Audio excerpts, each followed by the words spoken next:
자, 자리에 다 착석 하셨으니까 바로 시작하도록 하겠습니다.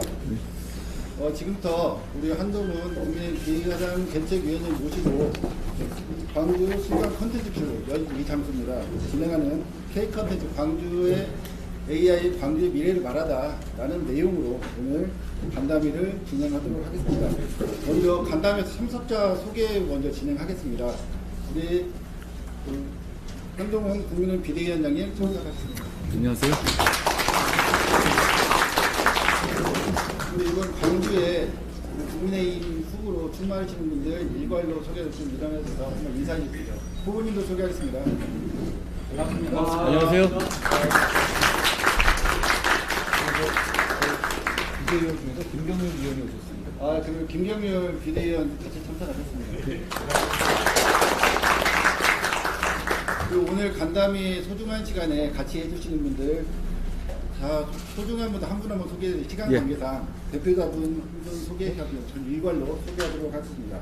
오늘 간담회 조성해 주신 김형곤 팀맥스 인공지능센터 센터장님. 안녕하세요. 반갑습니다. 반갑습니다.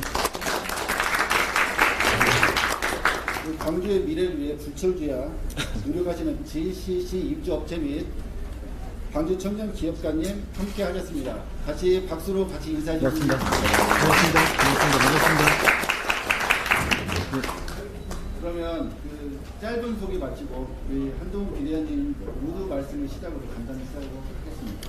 저는 그 모두 말씀은 길게 하지는 않을 거고요. 여기 마이크는 안 쓰나요? 저는 사실 마이크를 써도 되는 게 제가 출마를 하지 않기 때문에 가능하긴 한데요. 제가 잘 들리게 말씀드리겠습니다. 제가 광주에 국민의힘에 온 이후로 두 번째로 오는데요. 오늘 그때는 추웠는데 지금 정말 날씨가 따뜻한 봄이 됐습니다. 너무 좋고요. 그때도 제가 광주와 호남에 잘할 거고 진심을 가지고 할 것이라는 말씀을 드린 바 있고요. 그렇게 노력하고 있습니다. 끝까지 그렇게 하겠다는 말씀을 드립니다. 저희가 뭐 궁금하실 테니까 그 얘기는 제가 먼저 모인 상황에서 그 얘기는 드리죠. 최근 저희 공천 과정에서 광주 5.18 민주항쟁과 관련한 어떤 이슈들이 있었죠. 저는 오히려 그 과정을 통해서 저와 우리 국민의힘이 5.18 민주화 항쟁을 어떻게 받아들이고 우리가 어느 정도로 존중하는지를 오히려 선명하게 보여드렸다고 생각합니다. 저희는 그 입장을 견지할 것이라는 말씀을 드립니다. 그리고 오늘 여기서 뵙게 돼서 너무 좋은데요. 이게 들어오다 보니까 건물이 굉장히 크더라고요. 제가 조금 전에 광주 부시장님하고 통화를 했었는데 이곳이 광주에서는 굉장히 자랑할 만한 곳이고 새로 뻗어나가는 곳이라고 들었습니다. 제가 이런 새로운 기술과 새로운 산업을 육성하고 발전시키는 광주에 저와 저희 국민의힘이 실질적인 도움이 될 수 있도록 노력하겠습니다. 오늘 제가 많이 듣고 많이 배우고 가겠습니다. 불러주셔서 고맙습니다. 오늘 간담회 참석해주신 분들 대표로 정영용 찌르기인문개발센터장님께서 짧은 인사 말씀 드리겠습니다. 네. 앉아서 마음대로 원래 쓰는 게 좀 거부가 있고. 네, 고맙습니다. 네네. 사실 오늘 이렇게 바쁘신데 이렇게 찾아주신 한동훈 비대위원장님과 국민의힘 관계자분들께 진심으로 감사드립니다. 그리고 어제 저희 윤석열 대통령께서 이제 전남 민생 토론에 가셔가지고 국립무대의 중요성을 말씀하셨거든요. 예. 굉장히 좋은 소식이고 예. 사실 오늘 이렇게 오신 한동훈 비대위원장님도 광주에 좋은 소식을 전해줄 거라고 기대하셨습니다. 예. 그리고 이렇게 뜻깊은 자리에 참석해 주신 기업 대표님들께 진심으로 감사드립니다. 고맙습니다. 그럼 저희가 미리 사전에 말씀드린 것처럼 그 광주의 사업 생산 현장이라고 하기는 그렇고 어떤 지식 산업에 참여해 계신 분들이 미리 좀 준비하신 정의상, 예. 직무상이 있는 것 그러시죠. 같습니다. 이제 그 센터장님께서 좀 그 부분을 좀 진행을 해주시나요? 우선 이제 저희가 내부적으로 몇 가지 이제 질문들을 좀 만들어 봤는데 예. 일단 첫 번째 질문으로선 저희 청년 대표에서 질문을 하는 걸로 예, 고맙습니다. 예, 예, 먼저 간단히 자기 소개를 드리면요. 예. 저희는 SOS랩이라고 광주과학기술원에서 2016년 창업해서 자율주행차, 로봇, 인공지능의 눈인 예. 라이다 센서를 개발하는 스타트업입니다. 예, 예. 그리고 현재까지 누적해서 500억 이상 투자를 받고 현재는 상장 심사를 받고 있는 예. 중에 있습니다. 그래서 저희가 광주에가 밀고 있는 인공지능 그리고 자동차 그리고 원래 전통 방센 예. 산업이 있었거든요. 이 교집합이 라이다 센서를 예. 개발하는 스타트업 대표로서 예. 이제 저희가 인공지능 1단계 사업을 잘 진행하고 있고 이제 예. 또 2단계 사업 인공지능 직접단지 2단계 사업이 이제 좀 검토 중에 있는 걸로 아는데 이런 부분들이 좀 잘 진행되게 좀 많이 신경 써주시면 예. 너무 감사하겠고 그러면 저희 이제 여기 기업들이 앞으로 이제 인공지능 기반 광주에서 정말 유니콘 기업처럼 예. 글로벌리 커갈 수 있거든요. 예. 그런 차원에서 좀 많은 어떤 지원과 고맙습니다. 관심 예. 가져주시면 예. 너무 감사하겠습니다. 고맙습니다. 1단계 사업이 2020년에서 2024년 올해까지 네, 그렇죠? 네. 그럼 그거는 뭐 만족할 만큼 진행이 됐습니까?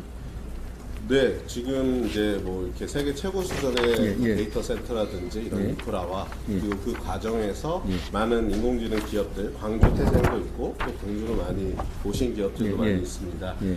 그래서 그런 기업들이 실제로 인공지능 사업을 개발하는 데 있어서 필요한 어떤 클라우드 비용이나 데이터 예. 센터 비용들 그리고 이 광주시가 이제 그 인공지능의 예. 그 실증 단지로서 테스트 베드로 좀 예. 활용해서 그렇습니다. 이제 전국을 넘어서 글로벌로 가는데 필요한 이런 테스트 베드도 굉장히 적극적으로 하고 있어서요. 저희도 작년에 이제 그 지원받은 사업을 통해서 이쪽 지역에서 이제 관련된 실증을 하고 예. 현재는 이제 그 독일 유럽에 있는 독일 B사와 함께 예, 예. 지금 글로벌 사업을 검토를 하고 있거든요. 예.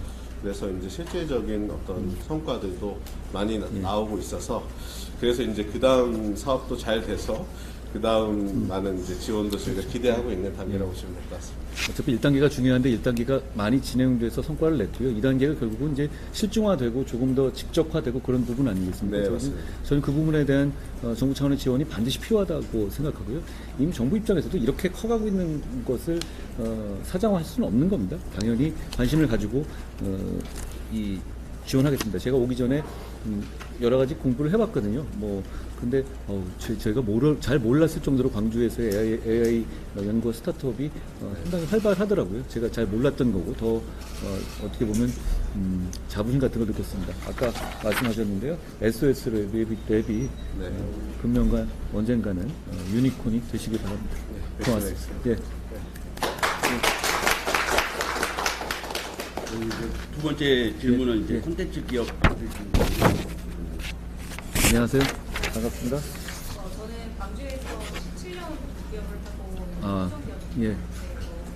이 건물의 2층에 민자 공간인데요. 지금 앉아 계시는 이 공간은 바로 위까지 있는 공간이어서 민자로 운영을 할 수 있는 공간을 구축해 있고 저희 광주가 17년 동안 어떻게 생각하면 제가 여기 있는 동안 20대를 서울에서 실제로 기업을 다니고 이 광주로 내려와서 지금 기업을 하는 기업의 대표가 되어서 서울에서 좋은 기업이나 환경이나 여러 가지 인프라가 예. 있는 공간보다 지역이라는 곳에서 대표이지만 어떻게 생각하면 여러 가지를 활용하지 못하는 예. 부분에 대한 지역이라는 관점을 굉장히 많이 바꿨어요. 예.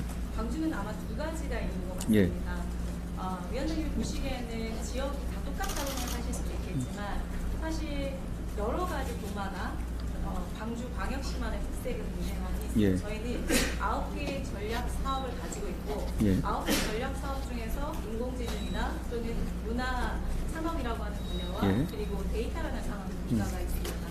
그 산업에는 젊은 기업도 많고요. 예. 방금 전에 소개한 SOS랩이나 또는 이제 예. 스타트업으로 투자를 받으려고 하는 회사들도 많이 있고요. 예. 많은 기업들이 이제 좀 세워 나오고 있는데 뭐 여기 아시아문화 전당이라고 하는 특구 투자진흥지구의 문체부나 국가에서 주는 예산이 내려와서 몇 년간 예. 많은 부분에 수혜를 입을 수 있는 그런 부분도 있었고 또한 지금 인공지능이나 이런 문화산업에 투자 펀드가 조성돼서 예. 문화펀드는 지금 5호까지 조성이 됐고 거의 1,000억 정도가 매번 한 200억 정도 투자를 받는 부분에 돈이 내려왔고 그리고 실제로 인공지능은 2호가 이번에 있어 한 1,600억 정도 이제 결성이 되었으니까 쓰여지겠죠. 예. 근데 이제 지역마다 돈이 내려오면 사실 돈을 쓰는 거 이외에도 그 돈이 근데 지역에 한정되는 어떤 그런 네, 뭐 제한은 그 있습니까? 부분에 대해서는 예. 기준이 있습니다. 모든 돈을 다 지역에 쓰진 않지만 예. 그래도 퍼센테이지가 예. 있어서 그 해당하는 부분은 지역 기업에게 무조건 써야 되는 특수 조항이 있습니다.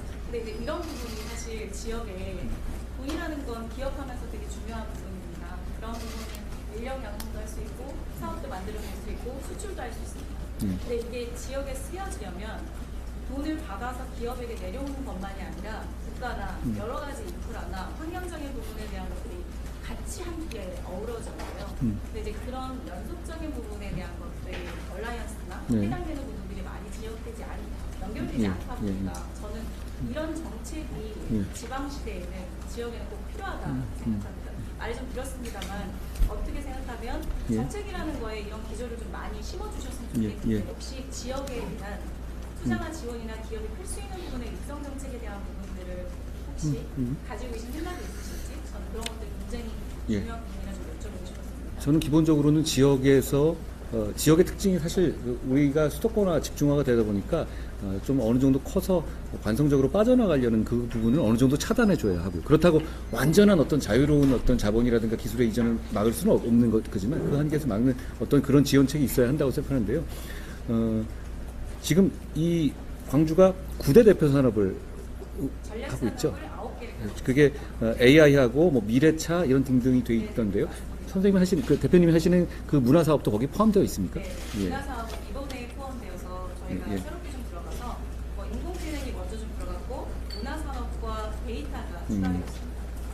결국은 새로운 분야가 더 많아지는 거죠. 그렇죠. 결국은 이 지역에 특화된 어떤 규제 완화라든가 연구개발이나 인력 양성에서 좀 페이버가 주어져야 한다고 생각합니다. 그러니까 이게 그냥 경쟁을 하게 되면 당연히 한강 근처로 사람들이 많고 이 교통환경이 편한 쪽으로 몰려갈 수밖에 없기 때문에 이 어느 정도의 어떤 특별한 특화된 그런 그 곳에 대해서는 지역에 대한 약간의 어떤 완전한 자유로운 어떤 이전에 대한 그거를 이 막는 발견은 필요하다고 생각하고 그런 차원에서의 정책은 대부분 많이 되고 있습니다. 그러니까 중소기업이나 지역 기반 중심에 있어서의 어떤 좀 특별한 어떤 혜택을 제공하는 식의 세제라든가 상속 문제라든가 특히 뭐 중소기업의 상속세라든가 이런 문제에 굉장히 많이 관심들이 있으시잖아요.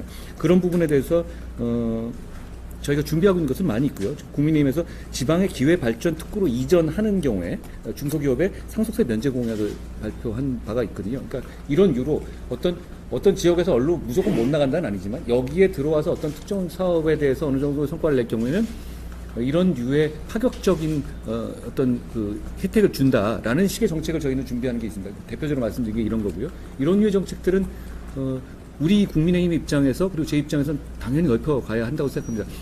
이런 것들이 그러니까 이런 식의 어떤 그 지방 기업에 대한 혜택의 부여가 중앙에서 하는 기업들에 대한 엄청난 차별이어서도 본질적인 차별이어서도 안 되잖아요. 근데 이런 식으로 특별한 혜택을 그 일반적이지 않은 혜택을 그 지역에 특화되게 부여하는 방식은 저는 효과적이라고 봅니다. 이런 부분을 최대한 발굴해서 이런 부분을 좀 찾아내려고 합니다. 네, 지역마다 사실 지금 지방시대라는 단어처럼 예. 많은 부분에 대한 지원들을 많이 하려고 생각을 하십니다. 그리고 이제 위원장님들 말씀하신 것처럼 추가적인 부분에 대한 혜택을 준다거나 또는 제한을 풀어준다는 거나 뭐 이런 부분들도 지금 많이 지원해 주는 부분은 사실입니다. 네, 네. 제가 정책적으로 여쭤보고 싶었던 부분에 대한 조금 더 노골적인 예, 예, 예, 부분에 예. 대한 것들은 사실 순천의 돈이 1,000억, 뭐 2,000억 이렇게 내려가는 부분이 이루어지고 또는 대구의 어떤 부분에 대한 돈이 이루어지고 광주의 돈이 큰 덩어리가 들어옵니다. 이 돈에 대한 녹이 들어오면 이거와 함께 이루어져야 되는 환경적인 인프라라든지 교육 환경이라든지 사실 여러 가지 부분에 대한 것들이 함께 융합돼서 그렇죠. 이루어져야 된다는 생각이 좀 있습니다. 정책에서도 좀 그런 부분에 대한 정책 참여를 고민해 주는 것이 저는 정치가에서 필요하지 않는다라는 점을 말씀드리고 싶습니다. 예, 맞는 말씀이고 결국 근데 아까 기업에게 돈이 중요하다고 말씀하셨잖아요. 나라도 그렇고 정치도 그렇고 돈이 사실 대부분의 문제입니다. 근데 이렇게 큰 덩어리에 저는 어떤 지역에 대해서 큰 덩어리에 재량으로 활용될 수 있는 큰 덩어리의 돈이 내려가는 건 굉장히 중요하다고 생각해요. 왜냐하면 그 부분이 말씀하신 그 주변에서 융합한 부분들을 이끄는 면이 있거든요. 여기서 나오는 어떤 그 유입될 수 있는 인력이라든가 어떤 그런 부분들이 있을 수 있다고 생각합니다. 그렇지만 그럼에도 불구하고 이게 그냥 말씀하신 그런 인프라가 같이 안 따라가게 되면 이 돈이 좀 뜨고 실제로 보면 이게 돈이 내려갔다는 걸로 끝나는 경우가 있을 수 있겠죠. 말씀하신 교육이라든가 이런 부분들 그리고 아까 말씀하신 의료라든가 이런 부분들도 결과적으로 그 포함되는 문제겠는데요. 제반 같이 발전해야 될 부분이 많이 있는 것 같습니다. 제가 하나 노골적으로 여쭤보겠는데요. 저희가 한꺼번에 모든 걸 해결할 수는 없어요. 뭐가 바뀌면 좋겠습니까? 이 문제에 대해서. 예를 들어서 저희가 모든 것을 다 집중해서 100m 달리기를 할 수는 없거든요. 그리고 그러기에는 시간은 한정돼 있고 그러면 돈도 한정돼 있죠. 저희가 만약에 말씀하신 저는 그 부분에도 관심이 굉장히 많았습니다만 그 부분을 해결하기 위해서 가장 가성비가 좋고 가시적 효과를 내고 그리고 많은 분들이 광주의 많은 분들이 그 효과를 체감할 수 있는 정책이 뭐가 있을까요? 개인적인 의견을 말씀드립니다. 우리는 모두가 개인적인 의견입니다. 저희는 사실 기업의 대표이기 때문에 기업으로서 그냥 말씀을 드리자면 기업은 회사가 크면 클수록 인력을 고용할 수 있고 그렇죠. 인력이 고용되면 고용될수록 인력에 대한 교육을 할 수 있습니다. 그 교육된 인력들은 또 다른 회사를 만들고 또 다른 수출에 대한 부분에 매출을 가져옵니다. 예. 그리고 이 교육된 인력들이 함께 살 수 있는 인프라에 대한 부분을 잡고 요구해서 사실 어떻게 보면 시나 내가 원하는 정부에 내가 좀 더 잘 살 수 위한 부분에 요구를 하게 됩니다.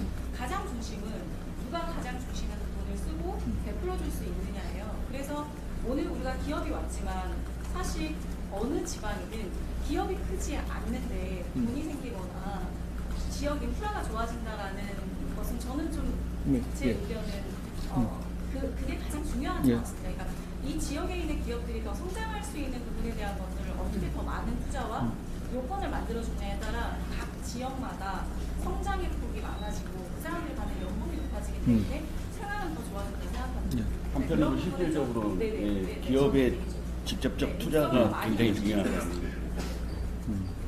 그러니까 그게 정부의 입장에서 기업에 대해서 직접적 투자를 하기 쉽지는 않죠. 펀드를 만드는 거 말고는. 예. 그리고 그게 조금 더 나가면 헌법적 문제가 될 수도 있고 하기 때문에 그렇지만 지금 하는 몇 가지 저희가 하고 있는 지방에다 내려오는 펀드가 있지 않습니까? 저는 이건 일단은 그래도 긍정적이지 않습니까? 그게 돈 들어 예. 네, 목표라는 것은 어쨌든 국소조항으로 지역에 있는 기업들에게 내려주게 만드는 것이기 그렇죠. 때문에 예. 그렇지만 그게 실제로 잘 쓰여져서 예. 양분이 되는 부분에 대한 지역 기업이 성장하는 부분에 대한 것들이 이루어져야 된다는 걸 아까 제가 초반에 예, 말씀드렸지만 좀 더 디테일한 정책이 예. 함께 묶여야 된다라고 말씀드립니다. 고맙습니다. 이게 뭐 좀 뜬구름 잡는 얘기 같습니다만 말씀하신 거 비슷한 것 같습니다. 저는 모태펀드 굉장히 중요하다고 생각하거든요. 결국 왜냐하면 그거가 사실상 어떤 제한을 법적으로 가능한 제한을 걸어주는 굉장히 나름대로는 법적인 영역 안에서의 방법이잖아요. 저희는 그 부분을 확대하려는 입장을 가지고 있고요. 그리고 그게 그런 방식이 점점 이게 도입된 게 그렇게 오래되지는 않았잖아요. 그 과정에서 저는 점점 발전할 거라고는 생각합니다. 뭐 그렇다고 예전처럼 그렇게 무슨 뭐 지방에 이렇게 돈이 내려갔을 때 돈이 막 지방 뭐 이 중앙 관료라든가 이런 사람들 줄 세고 이런 일은 벌어지지 않잖아요. 다만 좀 비효율적과 그걸 섞이는 과정들이 생길 텐데요. 그 부분을 해소할 수 있는 좀 세심한 정책이 필요할 것 같습니다. 거라고, 네, 저희가 생각하고 있습니다. 그렇게 노력하겠습니다. 고맙습니다. 예. 그다음에 세 번째 질문은 아마 이제 신선 기업들의 대표적인 애로사항일 것 같아요. 굉장히 그 인재 유출 관련된 그런 부분들인데 마지막에 창립기업에서 시사점에서 안녕하세요. 네, 안녕하십니까. 저는 여기 신당 콘텐츠 축구에서도 같이 주에 있는 청년 여기. 대표로 같이 있는 김규현이라고 합니다. 사실 실당 콘텐츠 축구에서도 인재 양성, 문화 콘텐츠 관련된 인력들이 되게 많이 양성되고 있는데요. 이 인력들이 양성이 돼도 사실 강주의 좋은 인력으로 지원되는 게 목적이라고 생각을 합니다. 하지만 저희 산업에서 인공지능 콘텐츠 개발하는 인력들은 점점 경력과 개발 능력이 올라가에 따라서 인구수도 같이 올라가고 있는 것들이 그렇죠. 현재 상황입니다. 그래서 지역에서 인재 유출도 심각한 상황으로 전체적으로 한국은 근로복지에 너무나 많은 비중이 잡혀 있어서 저희 분야에서 회사 경영을 할 때 사실 지원을 뽑기가 겁이 날 정도로 되게 근로자에 대한 것들이 좀 빡빡하게 하게 되는데요. 저희 산업상 야근이나 주말 업무를 진행을 하는 여러 주제에 대해서 법적으로 문제가 될 수 있는 민감한 상황들이 많이 벌어지고 있어서 저희는 좀 이런 관련된 것들을 근로복지와 경영에 관련된 정책들을 보고 있습니다. 저희 주변에 사실 저와 같은 이제 산업을 시작하는 산업자분들이 되게 인력을 뽑는 데에 대한 부분들이 되게 많이 어려워하고 있거든요. 그 부분이 이제 맞습니다. 되게 일찍 창업하셨나 봅니다. 네. 뭐 우리 모두 아다시피 사실 사회가 노동자를 어떻게 대하느냐는 말씀하신 것과 같은 시각도 있지만 그 반대의 시각도 굉장히 강하게 상존되는 부분이잖아요. 정책이 뭐 이념에까지 닿게 되는 굉장히 중요한 정책이고 철학에 관한 것인데 저는 그 중간 어디에 답이 있다고 생각합니다. 그리고 우리 대표님 같은 분이 말씀하시는 것이 최저임금이 부담된다는 거잖아요. 사실 이런 근로법 관련된 그러니까요. 것들이 대기업 그리고 예를 들어 그리고 갈 수 있는 어떤 그 유연성 있는 부분을 충분히 할 만한 좀 젊은 사람들 입장에서 한번 도전해보고 싶다라는 식으로 할 수 있는데 그것 부분도 사실 이게 강행 규정이니까 막혀 있는 부분도 있으실 거고요. 그 둘 다 그런데 그렇게 생각하시는 것이 사실 이게 무슨 노동자의 인권을 침해하겠다는 목적으로 말씀하시는 게 전혀 아니잖아요. 그럼에도 불구하고 이게 법적인 규제를 만들어내고 하는 과정에서는 이런 식의 이 개별적인 불합리가 생길 수밖에 없는 것 같아요. 그러니까 저도 그런 말씀 많이 듣거든요. 그러니까 저희는 이 규정이라든가 이런 부분에 대해서 어느 정도 가능한 법에 대해서 사회적으로 합의가 가능한 법에 대해서 유연화돼야 된다는 생각을 가지고 있습니다. 왜냐하면 지금 현재 근로시간 제도가 굉장히 획일적이고 경직적이잖아요. 그런데 또 그건 또 이유가 있어요. 그렇잖아요. 그러지 않았을 경우에 어떤 노동자가 받을 수 있었던 그 피해들 있잖아요. 그런 부분에 대한 보호의 측면이 또 있는 거고요. 그렇지만 선생님 말씀하신, 대표님 말씀하신 것처럼, 아니, 그러면은 과연 새로 시작하는 스타트업은 이거 다 맞추고 어떻게 하란 말이야? 라고 하실 수 있는 거죠. 그러니까 저는, 어떤 노동자들이 받을 수 있는 피해 부분에 대한 어떤 방지책이 있는 범위 내에서는 이게 상당히 유연화되어야 한다는 생각을 가지고 있습니다. 그게 사실, 우리 정당이 갖고 있는 어떤 방향 중에 하나죠. 굉장히 이게 짧은 질문이셨지만 굉장히 큰 문제 같아요. 그러니까 이 부분에 대해서 유연근 문제를 하게 되면 몇 시간 늘렸다 이걸 또 획일화해가지고 막 공격할 수도 있고 그리고 그걸 실제로 그랬을 때 악용하는 쪽도 생길 겁니다. 그런 문제에서 저는 기업 특성을 좀 나눠봐야 한다고 생각합니다. 이런 식의 어떤 확실하게 나눠질 수 있는 부분들이 있거든요. 예전에 법을 굉장히 복잡하게 만들기가 어려웠거든요. 근데 지금은 충분히 그런 산업을 어떤 법의 적용 범위를 나눈다든가 이게 가능한데 이런 IT 등 업종 특성에 따라서 일이 몰릴 때 연장근무라든가 뭐 이런 부분을 충분히 가능하게 하는 제도화가 필요하다고 생각하고 저희가 다음 국회에서 저희는 이 부분에 대해서 조심스럽게 접근하고 왜냐하면 조심스럽게 접근하는 문제예요. 저는 이 문제는 왜 조심스러워야 하는지는 우리 모두 아실 겁니다. 그만큼 중요하기 때문이죠. 그렇지만 분명히 이거를 건드려야 될 만한 이유는 분명히 있거든요. 우리 대표님 같은 경우 그리고 이런 분들이 많잖아요. 중소기업을 하시는 분들이. 이런 차원에서 저희가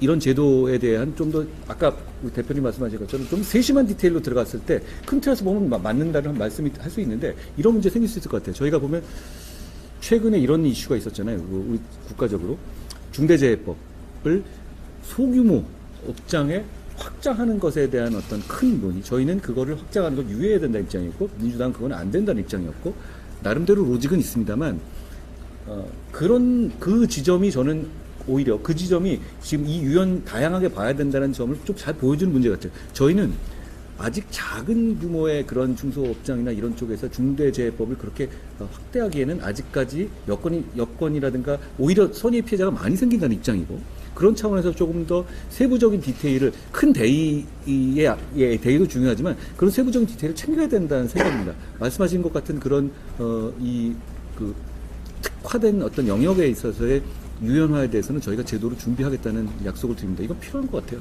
필요하지 않을까요? 어떻습니까? 그리고 그 문제를 확실하게 악용될 수 없도록 제한할 수 있거든요. 법적으로. 가능할 것 같습니다, 저는. 근데 언제부터 창업하셨어요? 창업한 지는 8년. 8년이요? 그냥 동안이신 거네요, 그럼. 예. 8년을 하셨습니까? 저희 21살 때 시작을 해서 아. 지금 왔는데요. 어떤 걸 하세요? 저희는 게임 쪽 콘텐츠를 개발하고 리얼리티 나중에 유니콘으로서 제가 잡지에서 뵙게 되기를 응원합니다. 그에 많은 힘을 실어주고 고맙습니다. 그러니까 개발자들이 이탈하는 거죠. 그렇죠. 근데 그거를 지금 단계에서 아직 확 터지기 전에서는 그걸 막 올려드리는 게 불가능하죠. 사실 저희 같은 스타트업 입장에서는 자원이 한정된 자원 속에서 목표까지 달려가는데 그렇죠. 이런 전략을 봐야 되는데, 이런 정책들이 사실은 그러니까 저희도 작년에 고용 혁신상을 받을 만큼 예. 되게 글로벌지에 많이 쓰고 있긴 하지만은 그래도 아직은 지역에 있는 거에 대한 게 부족하긴 한가 봅니다. 서울로 가시려고 하는 청년들도 많이 아직도 있으시고, 반대로 사실 서울에서 지역으로 오시려고 하시는 분도 많이 있긴 하지만은 원래 서울에서에 대한 그런 값을 갖다가 지역에서 못 받으니까 그런 것들 문제들이 있고, 이런 것들을 좀 지원을 했었으면 좋겠고, 그다음에 경영자분들도 되게 아마 여기 계신 경영자분들 다 아마 근로 고용에 대한 스트레스가 많이 있으실 것 같아요. 잘 알겠습니다. 잘 챙겨보겠습니다. 이런 문제가 사실 어떤 질문이 나왔을 때 그 질문에서 정확하게 이거다라고 그냥 시원하게 긁어주는 성격의 문제는 없을 거예요. 어차피 뭐 이게 사회가 돌아가는 가장 중요한 영역이니까요. 그렇지만 저희가 그 문제식을 공유하는 게 굉장히 중요하다고 생각합니다. 그리고 그게 바로 정책을 하는 데 있어서 바로 반영될 수 있을 거라고 생각합니다. 그러니까 이게 여러 가지 정책에서 서로 간의 정치적 다툼을 있을 수 있는데, 기본적으로 생각하고 있는 생각, 그리고 그 부분에 대해서 얼마만큼의 천착하고 그걸 벗어나지 않냐도 좀 중요하다고 생각하거든요. 저는 정치에서 어떤 시스템을 지향하냐고 말한다면 저는 경쟁을 장려해야 된다고 생각해요. 그리고 그 경쟁에서의 룰을 지켜줘야 한다는 거고, 그게 정부의 역할이고, 대신 경쟁에 참여하기 싫어하는 사람이나 경쟁에서 진 사람들에게도 인간적인 삶을 보장하기 위해서 정부가 노력해야 되고, 이 두 가지 양쪽 축은 저는 비중이 같아야 한다고 생각합니다. 이 기준을 지키고 이 방향을 지키는 한에서라면 저는 개별적인 이 현장에서의 문제점을 해결하기 위한 다양한 실험을 해볼 수 있다고 생각합니다.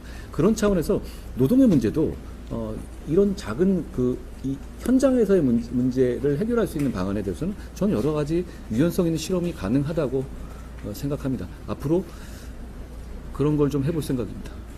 그때 제가 선생님들이 말씀해 주신 그 점들을 잘 생각하겠습니다. 고맙습니다. 근데 광주는 원래 이렇게 날씨가 좋은가요? 오늘 유난히 예. 혹시 이제 세 가지 공통 질문은 이제 저희가 끝났는데, 추가로 혹시 꼭 개인적으로 하고 싶은 질문들이 있으면 이 기회를 예. 비롯해서 사실 저희 기업도 10명 정도 되는데 모두의 의견을 듣기가 쉽지가 않더라고요. 오늘 처음 듣는데 전 국민들 한 5천만 명 정도 의견을 다 들어야 될 것 같고, 근데 하나하나 이제 깊게 들을 수도 없을 것 같아요. 그래서 판단을 하실 때 어떤 걸 기준으로 두고 판단을 하시는지 궁금해요. 저는 일단 그 상식이라는 게 있다고 생각해요. 그러니까 제가 법조에 일을 했잖아요. 그리고 뭐 어떤 수사 같은 거를 많이 해왔잖아요. 그런데 이게 법으로는 되게 잘못한 건데 상식적으로 보면 글쎄 이게 굳이 그렇게까지 처벌받을 이렇게 생각하는 경우가 있고, 법은 별로 약하지만 실제로 진짜 나쁜 놈인데 하는 경우가 있어요. 근데 저는 후자가 훨씬 나쁜 경우라고 보거든요. 그리고 법에는 죄가 되지만 상식적으로는 법은 죄가 되는데 상식적으로 감으로 봤을 때는 이거 굳이 이런 경우는 사실 하면 안 되는 것 같아요. 그러니까 중요한 건 분명히 사회를 관통하고 있는 우리 시대를 관통하고 있는 상식이라는 건 분명히 존재하거든요. 그게 굉장히 회색 지역에 있을지는 몰라도 그게 어딘가 없는 건 아니거든요. 그 지역을 어느 정도 사회가 공유하고 있는 상식을 정치인 입장에서는 공유해야 된다고 생각하고 그 기준 하에서 그때그때 옳은 판단을 해야 된다고 생각합니다. 왜 그러냐면 제가 어서 그 말씀을 드린 적이 있거든요.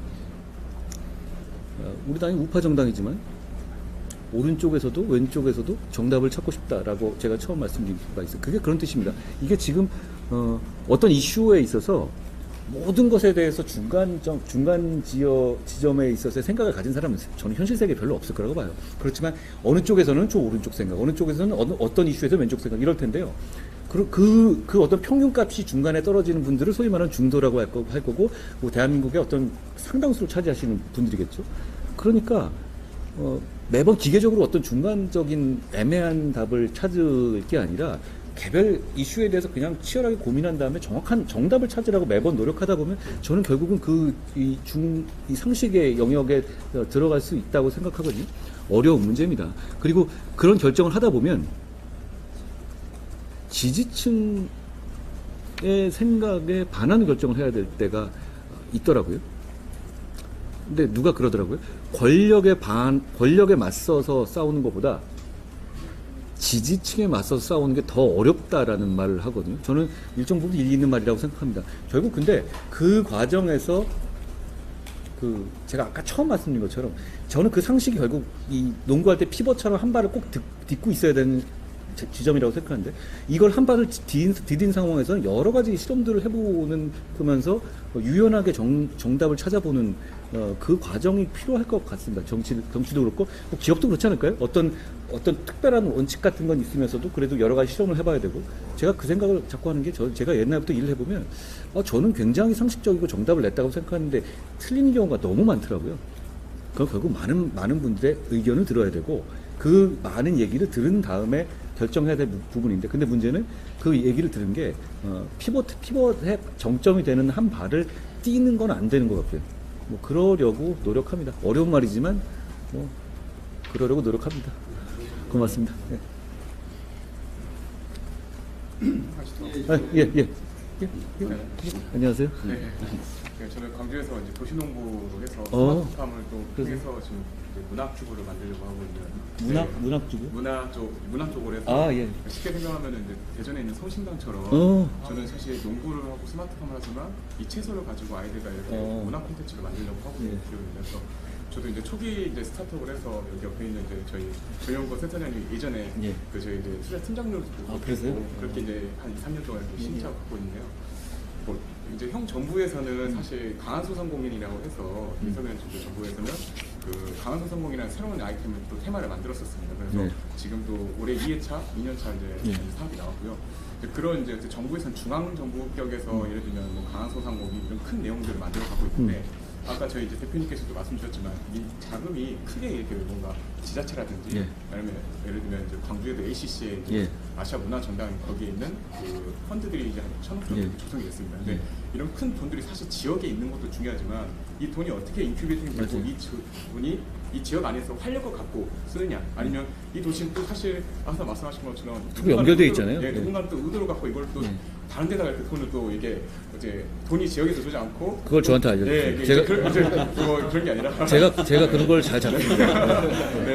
제가 이제 그러다 보니까 이 돈이 그 활력에 대한 부분도 중요하지만 제일 중요한 건 인큐베이팅에서 어떻게 쓸 것이냐가 되게 중요하다고 생각합니다. 근데 사실 제가 요즘 말씀드린 거는 이제 영남하고 호남하고 이면 달빛 동맹 같이 있지 않습니까? 근데 이제 광주에는 사실은 이게 광주 지자체에서 그 하고 있는 그 우리 인건비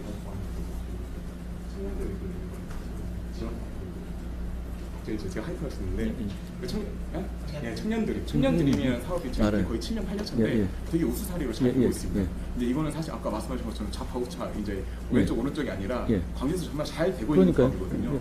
그럼 그런 사업들이 사실 영호남에 대한 뭐 동맹 이렇게 해가지고 홍준표 시장님, 뭐 강기수 시장님 만나가지고 이렇게 하는 것도 중요한데 사실 연결됐으면 하드웨어가 연결됐다 하면 소프트웨어도 연결되는 게 제일 중요하거든요. 그러면 저 광주에는 달빛 관련해서 이번에 그럼 청년들이면 또 달빛 드림으로 해서 또 저희가 대구로 또 옮길 수 있는 거예요. 근데 사실 그렇게 하려면 지자체 예산이 아니라 말 그대로 중앙정부. 근데 그렇게 하면 네.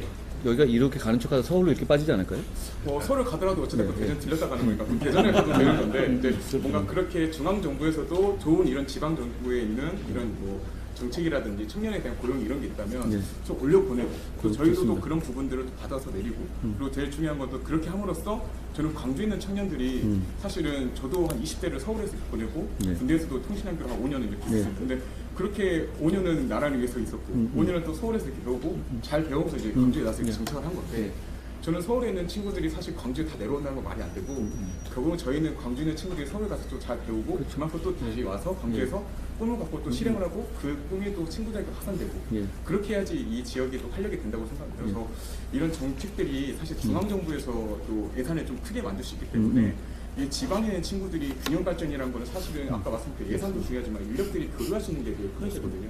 그래서 상속세라든지 뭐 어떤 내용들 세제 혜택을 준다 이것도 중요하지만 결국 인력들이 내려올 수 있는 편안함이 있어야 됩니다. 예. 물론 이제 광주에서도 정부 뭐 예를 들면 서울에 있는 친구들 삼박사업들이 내려오면 뭐 예를 들면 지원금 얼마 준다든지 아니면은 뭐 월세를 지원해 준다든지 이런 내용들이 있는데 이런 부분들이 좀 잘 된 부분들이 있다면 그런 부분들을 서로 간에, 중앙 정부에서 뭔가 예. 의회까지 올라가서 그렇게 예. 좀 뭔가 실행이 되면 좋지 않을까. 좋은 그래서 말씀입니다. 그런 부분들은 사실 여당이 또 결정에 대한 부분이 있기 때문에 예, 예.